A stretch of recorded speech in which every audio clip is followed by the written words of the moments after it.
Hello guys, welcome to Anilar classes. Myself Venkatesh Parmanchala.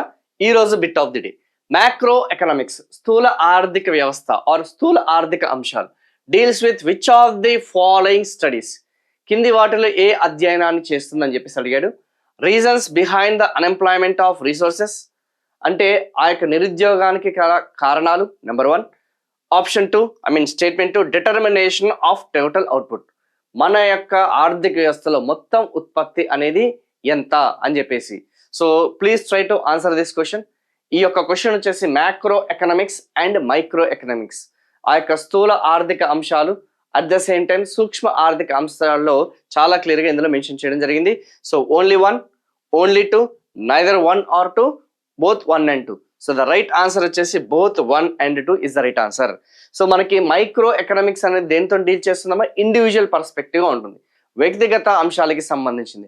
Individual output కానీ లేకపోతే రిక్రూట్మెంట్కి సంబంధించి కానీ ప్రైజ్ అనేది ఇండివిజువల్గా ఎంత ఫిక్స్ చేస్తున్నాము, సో అతని యొక్క మ్యాన్ పవర్ అనేది ఎంత శాలరీ అనేది ఇస్తున్నాము, సో దీని మీదనే మనకి మైక్రో ఎకనామిక్స్ అనేది ఉంటుంది. మ్యాక్రో ఎకనామిక్స్ అనేది టోటల్ ఓవరాల్ ఆర్థిక వ్యవస్థకి సంబంధించింది. For example so price fixation వచ్చేసి ఇండివిజువల్గా అయితే ఇన్ఫ్లేషన్ అనేది ఏదైతే ఉందో ఆ యొక్క ఇన్ఫ్లేషన్ వచ్చేసి మనకి మ్యాక్రో ఎకనామిక్స్ కిందకి వస్తుంది. సో ఇండివిజువల్గా నీ యొక్క వ్యక్తిగతంగా నీ కంపెనీకి రిక్రూట్మెంట్ చేసుకుంటే అది మైక్రో ఎకనామిక్స్ కిందకి వస్తుంది. అదే ఓవరాల్గా చూసుకుంటే అన్ఎంప్లాయ్మెంట్ అనేది ఏదైతే ఉందో ఓకేనమ్మా, అన్ఎంప్లాయ్మెంట్ కానీ ఉద్యోగితకి సంబంధించిన అంశాలన్నీ కూడా మ్యాక్రో ఎకనామిక్స్ కిందకి వస్తాయన్న సంగతి గుర్తుపెట్టుకోండి. ఇండివిజువల్ అవుట్పుట్ వచ్చేసి మనకి మైక్రో ఎకనామిక్స్ వస్తుంది. ఓవరాల్ ప్రొడక్షన్ ఏదైతే ఉందో అది మ్యాక్రో ఎకనామిక్స్ కిందకి వస్తుంది. ఇక్కడ ఏమన్నాడు, డిటర్మైన్ ఆఫ్ టోటల్ అవుట్పుట్ అన్నాడు. So obviously both 1 and 2. And ఇక్కడ అన్ఎంప్లాయ్మెంట్కి సంబంధించింది అన్నాడు కాబట్టి డెఫినెట్గా ఇది ఓవరాల్గా చూసుకుంటే మనకి will come under the category of macro economics. Okay, so ఇది కాకుండా దీనికి సంబంధించిన ఫుల్ లెంత్ వీడియోస్ ఏదైతున్నాయో లర్నింగ్ త్రూ ఎంసీక్యూస్ ద్వారా బైలింగ్వల్ సెషన్స్ అనేవి మన యొక్క అనిల్ఆర్ క్లాసెస్కి సంబంధించిన యూట్యూబ్ ఛానల్లో మనందరం కూడా రెగ్యులర్ బేసిస్గా మనకి ఆ యొక్క లర్నింగ్ త్రూ ఎంసీక్యూ సెషన్స్ అనేది రీసెంట్గా స్టార్ట్ చేయడం జరిగింది.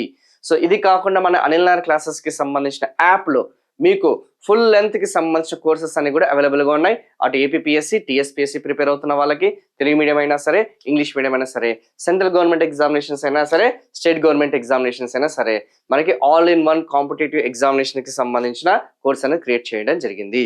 So for more videos please ఈ యొక్క ఛానల్ ఏదైతుందో దాన్ని సబ్స్క్రైబ్ చేసుకోండి, లైక్ చేయండి, వీలుంటే మీ యొక్క ఫ్రెండ్స్కి కానీ కో ఆస్పిరెంట్స్కి దీన్ని షేర్ చేయండి. Thank you so much.